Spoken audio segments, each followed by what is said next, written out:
अस्सलाम वालेकुम, मैं हूं डॉक्टर नाजमा और आप देख रहे हैं pharma talk with doctor Najma. अगर आप शुगर के मरीज हैं और इंसुलिन इस्तेमाल करते हैं तो ये 3 बातें जानना आपके लिए बहुत ज़रूरी है। Number 1, blood sugar level check करना।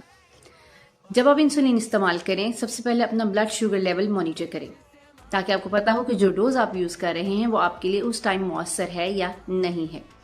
नंबर 2, जगह की तब्दीली।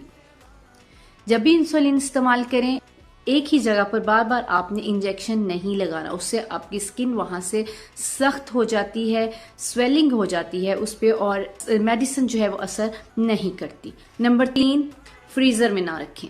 इंसुलिन को हमेशा फ्रिज में रखें, फ्रीजर में ना रखें। फ्रीजर में रखने से उसका टेम्परेचर इतना डाउन हो जाता है कि वो खराब हो जाती है।